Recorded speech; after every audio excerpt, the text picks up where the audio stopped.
मैं जैसे ही काम से वापस आया तो मैंने आकर फौरन से मोबाइल देखा तो उसकी मुझे काफ़ी ज़्यादा कॉल्स और वॉइस मैसेजेस आए हुए थे। उन वॉइस मैसेजेस में वो रोते हुए कह रही थी कि घर वाले ज़बरदस्ती मेरी शादी कहीं और करने जा रहे हैं, लेकिन मैं कहीं और शादी नहीं करना चाहती। मैं तुमसे शादी करना चाहती हूँ। तुम्हें खुदा का वास्ता है, प्लीज़ मुझे आकर यहाँ से ले जाओ। वॉइस मैसेज सुनकर मैंने उसको कॉल की, मगर उसका नंबर बंद जा रहा था। तो मैंने अगली सुबह की फ्लाइट पकड़ी और वापस पाकिस्तान आ गया। मैं जब उसके घर गया तो मेरी उसके भाइयों से खूब लड़ाई हो गई। सारा मोहल्ला इकट्ठा हो गया, यहाँ तक कि पुलिस भी आ गई थी।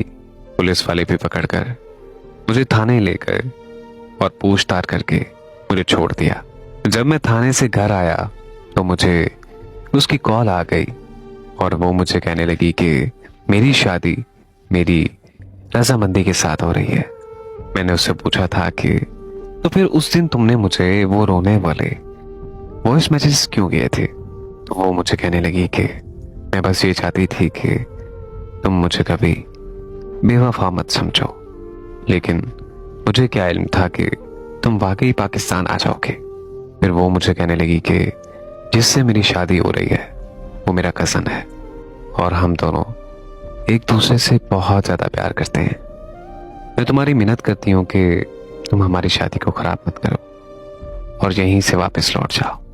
और इस तरह उसकी शादी के एक दिन बाद मैं पाकिस्तान छोड़कर चला गया।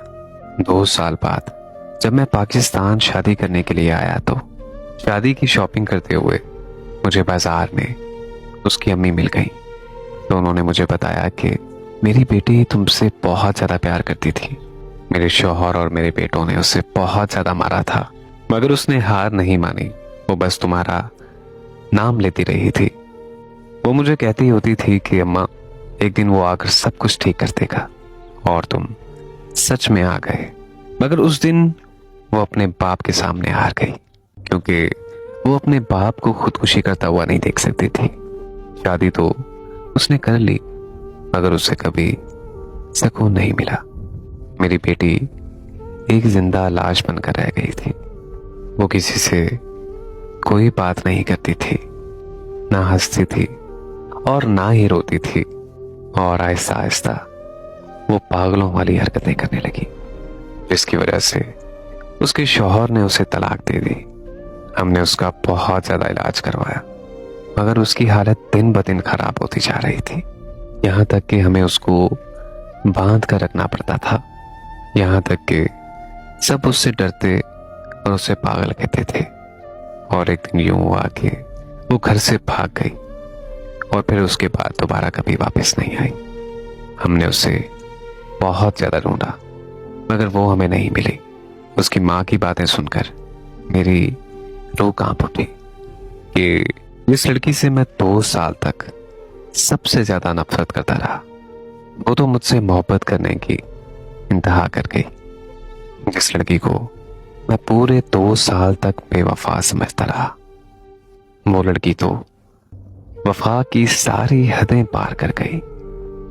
उसकी अम्मी के मुंह से सच जाने के बाद मैंने कभी शादी नहीं की और ना ही कभी मैं पाकिस्तान छोड़कर गया। आज पूरा 1 साल हो गया है। मेरी नजरें उससे दिन ब दिन तलाश कर रही हैं। मुझे लगता है कि एक दिन वो मुझे मिल जाएगी। मेरी कहानी के इख्तिताम से जरा पहले ए मुसन्निफ, एक बार से ही उसे मेरा लिखना।